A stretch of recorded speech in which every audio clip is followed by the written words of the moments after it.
In the small, peaceful town of Ikeda, the Lawrence family was known for their good name. They were a strong Christian household, respected by both the church and the community. Mr. Lawrence was an elder in the church, while his wife, Mrs. Lawrence, was the secretary of the Christian Women's Association. They had 5 daughters: Sonia, Deborah, Linda, Esther, and Patience. From childhood, Mr. and Mrs. Lawrence trained their daughters in the way of the Lord. They were strict but loving, making sure their girls focused on education, discipline, and godly values. A good name is better than riches, Mr. Lawrence always told them, and education will open doors for you, Mrs. Lawrence would add. The eldest daughter, Sonia, was the shining example of their teachings. At 16 years, she had gained admission into the university. She was brilliant, hardworking, and respectful. Her younger sisters admired her and tried to follow in her footsteps. By the time Sonia was in her final year, Deborah and Linda had also entered the university. Everything seemed perfect until tragedy struck.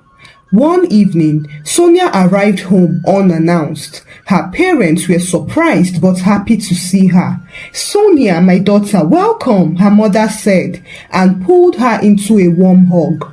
Her father smiled. "What a surprise! You should have told us you were coming." Her younger sisters ran to greet her, but something was wrong.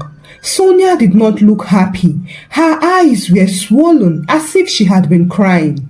After dinner, when everyone had gathered in the living room, she finally spoke. "Papa, Mama, I need to tell you something," she began. Her voice was shaky and her hands trembled. "What is it, my daughter?" Mrs. Lawrence asked. Sonia took a deep breath and then whispered, "I'm pregnant." For a moment, there was silence. Mr. Lawrence's face changed instantly. "What did you say?" he asked slowly. "I'm pregnant, Papa." Mrs. Lawrence almost suffered a heart attack. Her hands flew to her chest. "Jesus Christ, what did you just say?" Sonia's eyes filled with tears. "Mama, I didn't plan for this. I swear. I was in a serious relationship. He was a good man and we were already planning to get married after school. But when I told him about the pregnancy, he ran away. He stopped taking my calls and changed his number. I don't know where he is now." Tears poured down Mrs. Lawrence's cheeks. "Oh, my enemies have succeeded. After all my prayers and fasting, oh God, why me?" Mr. Lawrence was shaking with anger. He pointed a finger at Sonia. You have disgraced me. You have disgraced this family. How could you do this to us?" Sonia cried. "Papa, I didn't mean to. Please forgive me."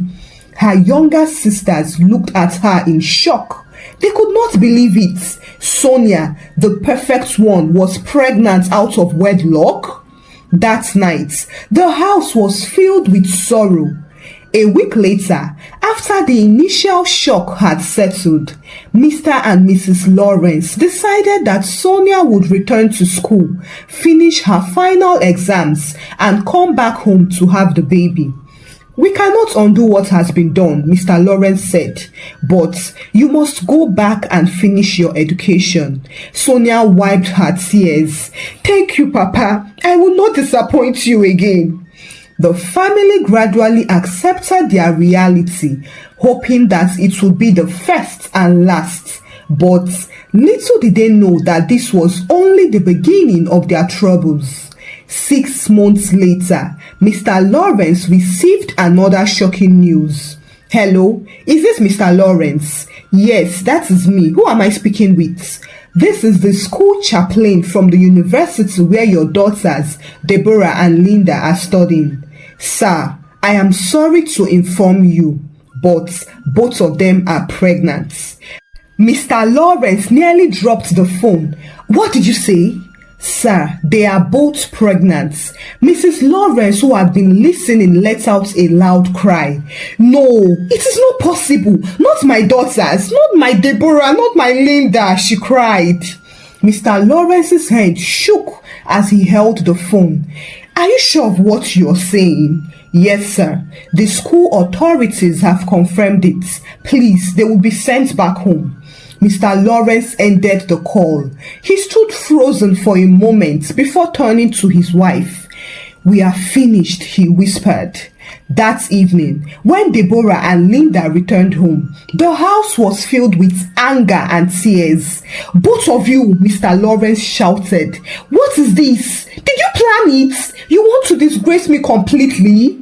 Papa, please, forgive us, Deborah pleaded. It was a mistake, Linda cried. Mrs. Lawrence shook her head in disbelief. 3 daughters, pregnant out of wedlock. What have I done to deserve this? Mr. Lawrence was furious. Enough! I warned you. I told you to focus on your studies, but you refused. Since this is what you have chosen, then forget about school. No more education for the both of you.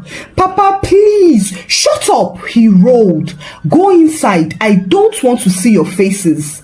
The girls ran inside, weeping. Mrs. Lawrence fell to the floor, crying uncontrollably. My enemies have finally won. Oh God, my shame is complete. How do I bear this? Unfortunately for them, by the next morning, the news had spread all over town, and the once exemplary Lawrence family was now used as a thing of mockery. Have you heard? Elder Lawrence's daughters, 3 of them are pregnant. And they call themselves Christians.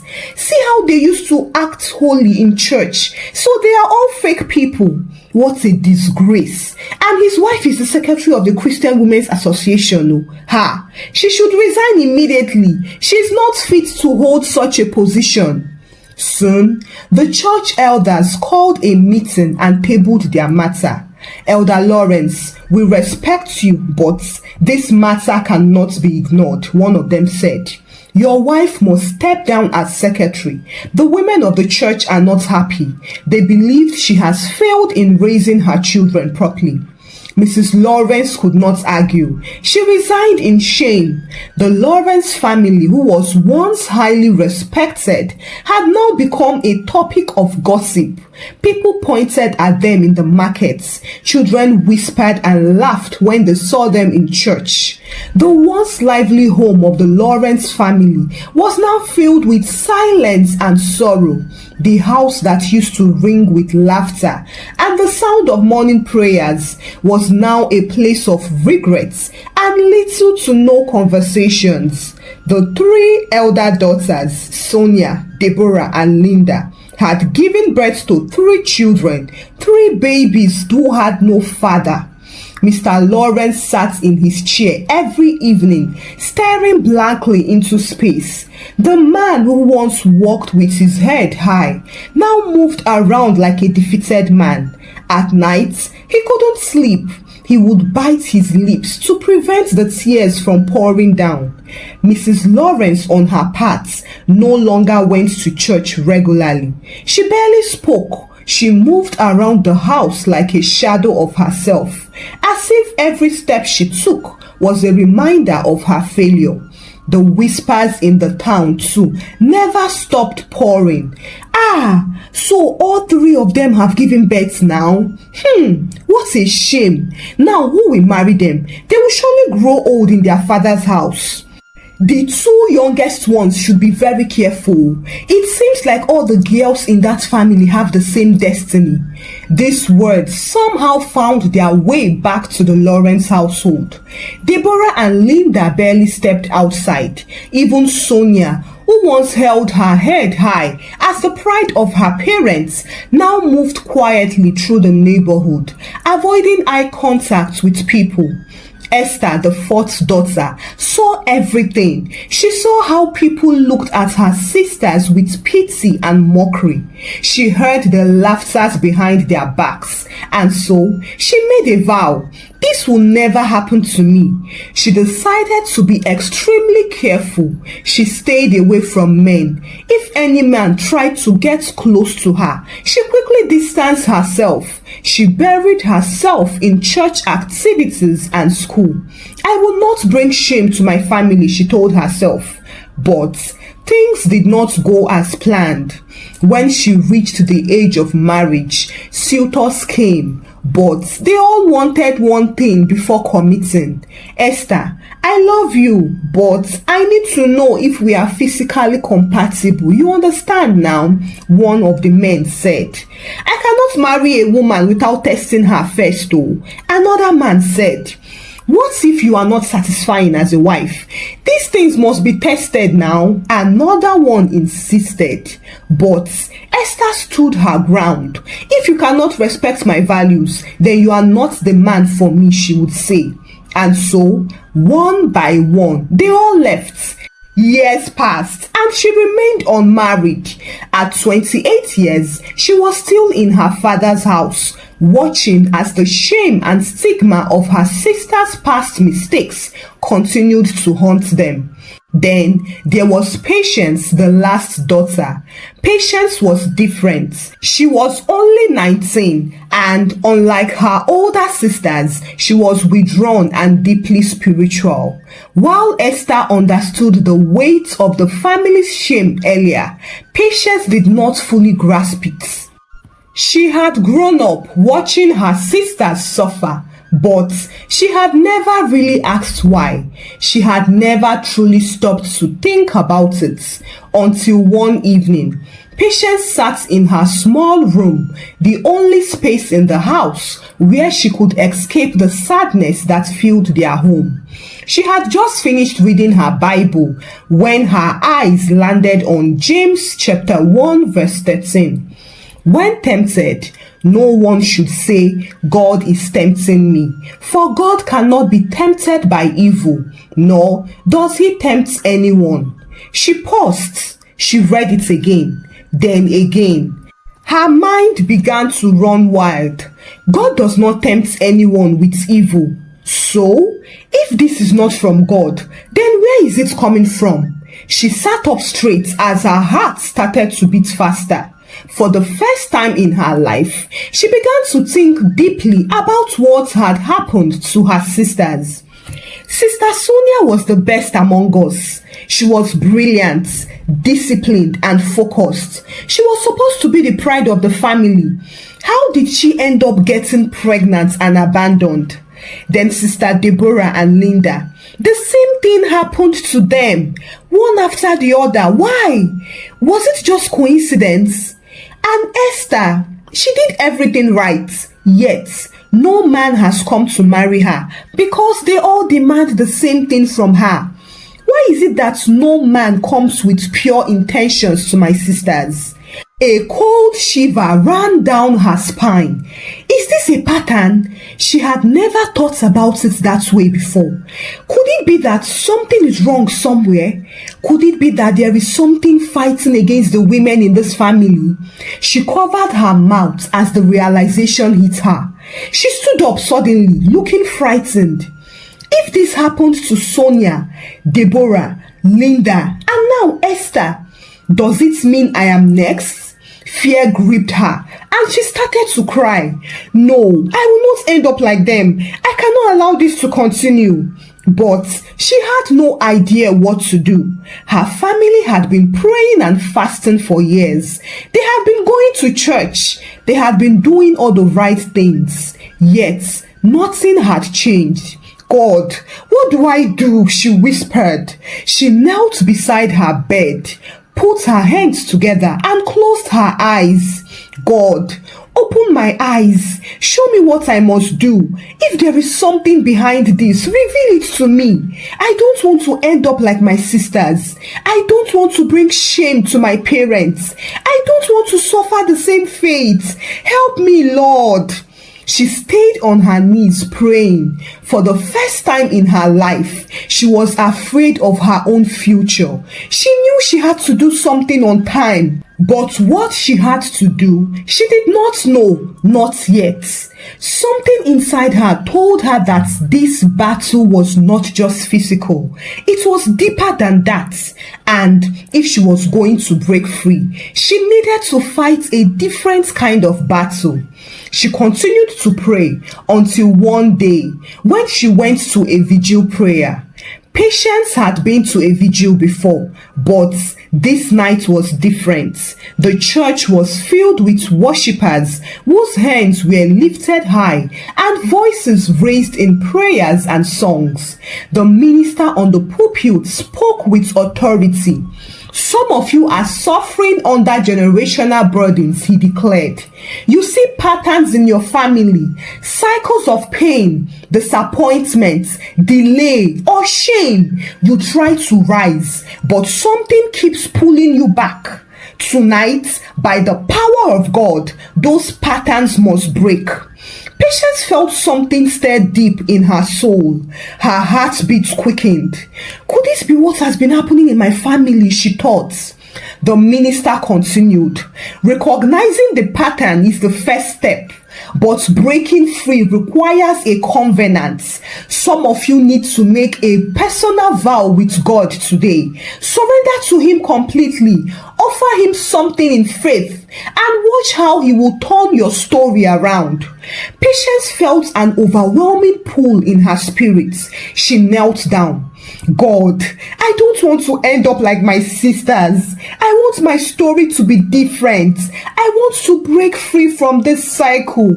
I don't know how, but I am making a vow today. I will remain pure until marriage. I will honor you with my body. In return, please, Lord, deliver my family from this shame. The moment she said those words, she felt something shift in her. A deep peace settled over her. She had made a covenant. Now, she had to keep it. However, from the moment Patience made that vow, things began to change. Not in the way she expected though. Suddenly, men started flocking around her. Before now, she had barely received attention from men. But now, it was as if she had become a magnet. Patience, I have always liked you. Give me a chance now. One of her classmates said, let me take care of you. Anything you need, just ask. Another one whispered. They promised her love, gifts and luxury. Patience was shocked. Where were all these men before, she wondered. Something didn't feel right. Then she remembered she had made a covenant of chastity. This must be a test, though, she realized. She decided to be cautious.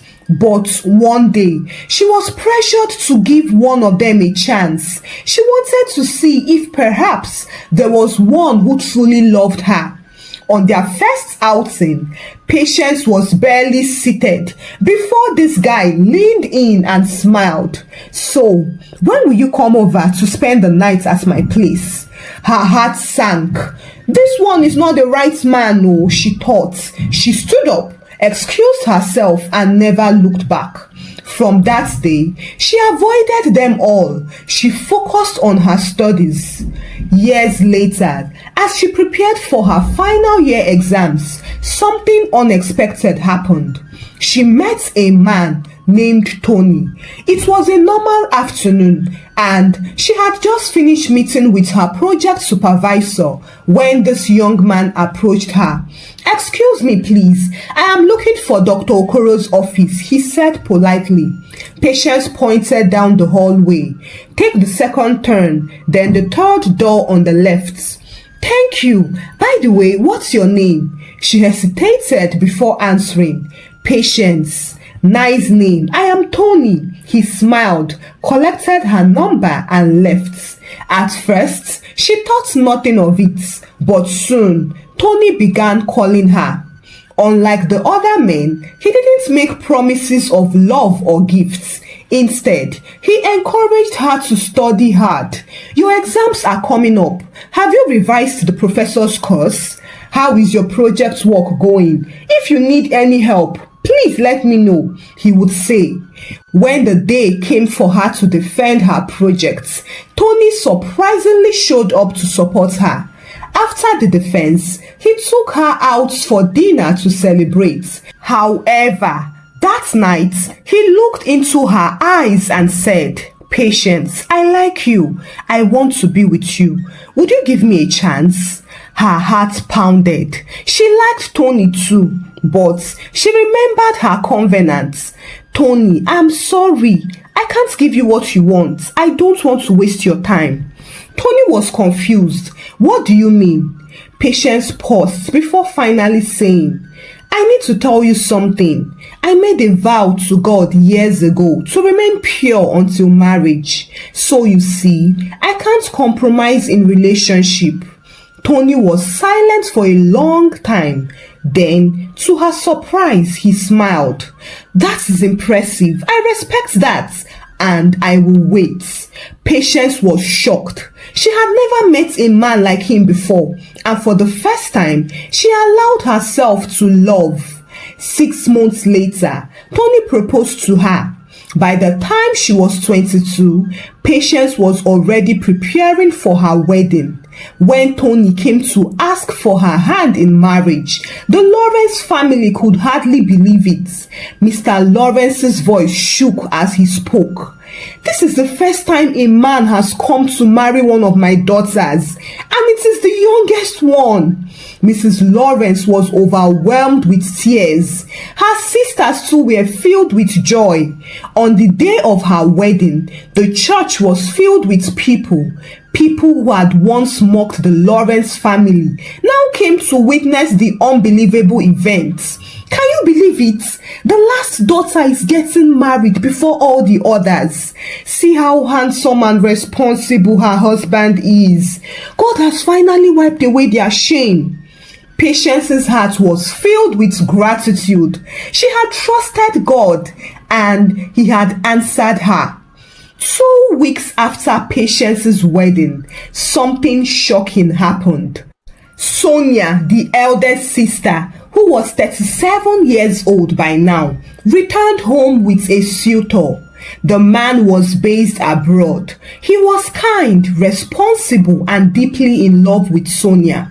"I know she's a single mother," he said, "but that does not matter to me. I love her. I want to marry her and take her and her child with me."